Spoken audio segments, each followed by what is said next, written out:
नमस्कार साथियों, मैं प्रशांत एस्ट्रो पे आप सभी लोग का स्वागत करता हूं। यहाँ पे आज हम डिस्कस करेंगे साथियों, जो अलग अलग पर्वत होते हैं। जैसे कि आप लोगों ने गुरु पर्वत के बारे में सुना होगा, शनि पर्वत के बारे में सुना होगा, सूर्य के बारे में, बुध के बारे में।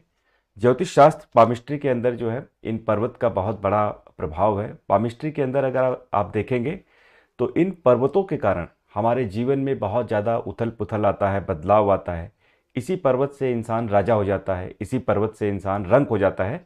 तो आज हम इन पर्वतों के बारे में स्टडी करेंगे और इसी सिलसिले में जो है हम ये पूरी सीरीज चलाते रहेंगे। और आज हम यहाँ पे गुरु पर्वत के बारे में बात करेंगे। और अगर आप चैनल पे पहली बार हैं तो आप एक बार इसको लाइक शेयर सब्सक्राइब भी कर दीजिएगा। यहाँ पे अगर हम बात करें साथियों, गुरु पर्वत का क्या महत्व है। गुरु जो होता है ये बहुत ही ज़्यादा महत्वपूर्ण होता है। इससे इंसान मतलब एक आध्यात्मिक दृष्टिकोण वाला होता है। भगवान के प्रति बहुत ज़्यादा उसकी आसक्ति होती है। और प्रॉपर्टी, धन संपदा, बहुत बड़े क्षेत्र में वो जा सकता है अगर गुरु उसका अच्छा है। अब गुरु को जानने की कैसे हमें कोशिश करनी चाहिए, तो मैं आपको बताऊं कि गुरु को अगर आपको जानना है तो गुरु का एरिया ये होता है। और गुरु की उंगली को आप जैसे आसानी से अपने हाथ को आंख बंद करके जो है बंद करें और खोलें। तो खोलने के बाद जो है आप देखेंगे कि ये जो गुरु पर्वत है इस कितना उभरा हुआ है, इसके अंदर उभार कितना ज़्यादा है। अगर उभार थोड़ा अच्छा खासा है, उभार एक मध्यम दर्जी है, जैसे कि आपने किसी तवे पे रोटी वगैरह बनाई हो तो तवा को उल्टा करके जो है बैक साइड में देखेंगे तवा का जो है पिछला वाला हिस्सा उभरा हुआ होता है। तो वैसा ही कुछ यहाँ पे उभार होता है, चाहे कोई भी पर्वत हो। तो अगर हम गुरु पर्वत को देखें तो उभरा हुआ है। इसका मतलब कि अब यहाँ से हमारी यात्रा प्रारंभ हो गई। आप जो है एक बहुत ही स्वस्थ व्यक्ति हैं और अब आप जीवन में धन संपत्ति कमाने के क्षेत्र में आगे बढ़ चुके हैं। अब हम आते हैं इस पे अलग अलग जो लाइंस होती हैं, थोड़ा सा इसको मैं आपको दिखाना चाहूँगा कि किस प्रकार के जो है गुरु पर्वत पे कौन कौन सी रेखाएं होती है। जैसे कि ट्राइंगल का शेप है, या आपका यहाँ पे स्क्वायर है, वर्ग है, या किसी मंदिर की संरचना है, या हम आपको एकदम डायरेक्ट नेचुरल डेमो अगर हम दिखाएं यहाँ पे तो इसमें आप देख सकते हैं। जैसे कि गुरु में जो है अगर हम स्क्वायर की बात करें, अगर आपके गुरु पर्वत पे इस तरह से वर्ग बन रहा है तो ये जो वर्ग होता है आपके धन संपत्ति प्रॉपर्टी का जो है बहुत बड़ा द्योतक होता है। मतलब आप अपने जीवन में एक से अधिक प्रॉपर्टी बनाएंगे। जैसे कि दो तीन मकान बनाएंगे, दो तीन गाड़ियाँ होंगी, दो तीन बिजनेस होंगे, और वहाँ से आप करोड़ों रुपए बना सकते हैं। मतलब आप करोड़ों रुपए बनाने के जो है एक तरह से योगी हैं, करोड़ों रुपए बनाने के योग है। ये जो है बहुत बड़ा संजोग क्रिएट करता है। अब साथियों यहाँ पे जो है इसके बगल में एक ट्रायंगल बन रहा है। मतलब ये तो बहुत ही अच्छी बात है कि एक ही हाथ में दोनों चीज़ें आपको देखने को मिल रही हैं।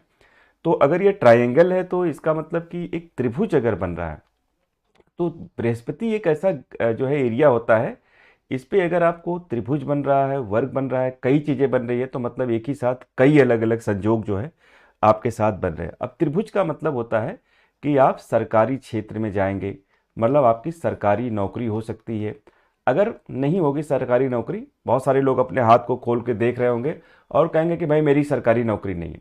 तो आप सरकारी नौकरी में अगर नहीं है तो सरकार के ठेका ले सकते हैं, कॉन्ट्रैक्ट वगैरह ले सकते हैं, या सरकार के फील्ड में आप नेता बन सकते हैं, या सरकार के साथ आपका कोई ना कोई गहरा रिलेशन है, सरकारी आवास मिलेगा, सरकारी सुविधाएं मिल सकती हैं, और सरकार से संबंधित ढेर सारी चीज़ें आपको मिलने के चांसेस अगर ये ट्रायंगल बन रहा है। या आपके घर में कोई बड़े सरकारी पोस्ट पे है, आईएएस है, पीसीएस है, या और भी सरकारी ऑफिसर हैं जहाँ पे आपको सरकार के बेनिफिट्स मिल रहे हैं। अगर यहाँ पे देखें एक्स, यहाँ पे क्रॉस की जो निशान होते हैं बृहस्पति पर्वत पे, अगर यहाँ पे कहीं पे भी क्रॉस है, क्रॉस वैसे देखा जाए तो ये अच्छा नहीं माना जाता है। कहीं पे भी हो, चाहे वो बृहस्पति पे हो, चाहे वो शनि पे हो, सूर्य पे हो, बुध पे हो, चंद्रमा के एरिया में हो, कहीं पे भी शुक्र के एरिया में हो, तो ये क्रॉस अच्छा नहीं माना जाता। लेकिन अगर हम देखें ये बृहस्पति का जो एरिया है जिसको जुपिटर बोलते हैं, अगर यहाँ पे अगर आपके क्रॉस है तो सिर्फ और सिर्फ बृहस्पति के एरिया में क्रॉस का होना जो है ये अच्छा माना जाता है। यहाँ पे ये एक अच्छा संकेत है। क्रॉस से होगा क्या आपके लाइफ में, तो क्रॉस जो है आप लोग जो है व्यापार के फील्ड में बहुत ज़्यादा आगे जा सकते हैं, बहुत बड़े व्यापारी बन सकते हैं, अरबों खरबों में आप जो है बिजनेस कर सकते हैं। सिर्फ बृहस्पति पे ये क्रॉस अच्छा माना जाता है। और आप मतलब किसी से डरते नहीं हैं, झुकते नहीं हैं, ये क्रॉस का एक बहुत बड़ा निशान होता है। और क्रॉस की एक सबसे बड़ी पहचान ये भी होती है कि ऐसे लोग किसी के बातों में नहीं आ सकते हैं। और क्रॉस अगर आपके हाथ पे है तो आप जो है पार्टनरशिप वाला बिजनेस मत कीजिएगा। यहाँ पे जो है पार्टनरशिप वाला जो बिजनेस होता है, ये बिजनेस जो होता है लोगों को फलता नहीं, क्योंकि ऐसे लोग किसी की बात को मानते नहीं है। और अगर आप स्वयं का व्यापार कर रहे हैं, स्वयं का बिजनेस कर रहे हैं, तो आप जीवन में बहुत आगे जा सकते हैं, ये आपको ध्यान रखना है।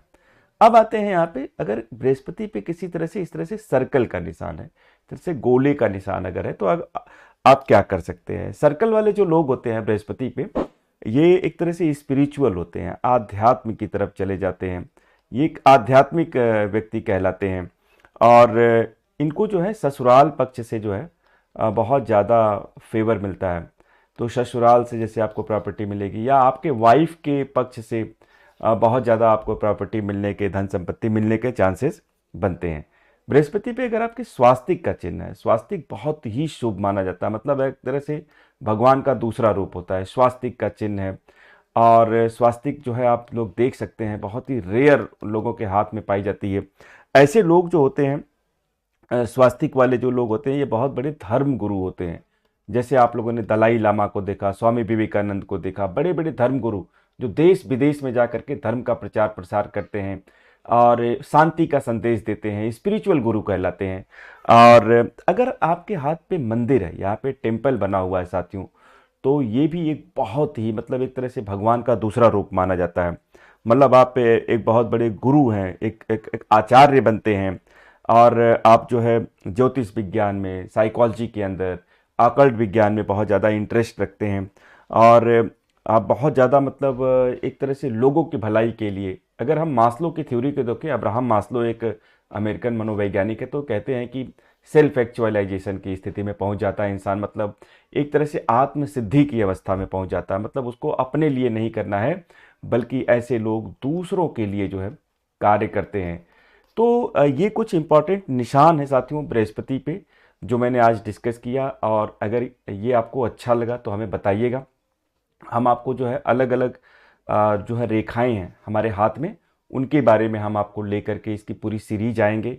और आपको क्या सीखना है उसके लिए भी पूरी सीरीज लाएंगे। अगर आपको किसी भी तरह का सल्यूशन चाहिए ज्योतिष का, अगर आपको कोई भी कांटेक्ट करना है, तो यहाँ पे डिस्क्रिप्शन बॉक्स में फ़ोन नंबर भी दिया हुआ है, उस पर आप अपने हैंड की पिक्स भी भेज सकते हैं मुझे, जहाँ पे हम आपको एनालिसिस करके जो है आपको एक रिपोर्ट भी बनाएंगे। और साथियों 20 ईयर्स के एक्सपीरियंस में जो मैंने देखा है हस्तरेखा विज्ञान के अंदर, हमने हजारों लोगों के हाथ देखे हैं। एक हाथ दूसरे हाथ से अलग होता है, एक व्यक्ति दूसरे हाथ से अलग होता है, इसलिए सभी लोग यूनिक हैं। संसार में जो लोग भी पैदा हुए हैं, सभी लोग अपने कर्म के हिसाब से पैदा हुए हैं, अपने भाग्य के हिसाब से पैदा हुए हैं। और सबके कर्म और भाग्य अलग अलग होते हैं, सिमिलर नहीं होते हैं। जो कुछ भी ज्योतिष के अंदर हम विवरण देते हैं, जो भी विवेचन करते हैं, यह आपके भाग्य और कर्म दोनों के आधार पे हम एक निष्कर्ष निकालते हैं, एक अनुमान लगाते हैं। और वो अनुमान मैक्सिमम जो है सही होती हैं चीज़ें, क्योंकि ये एक विज्ञान है, एक विद्या है। नमस्कार साथियों।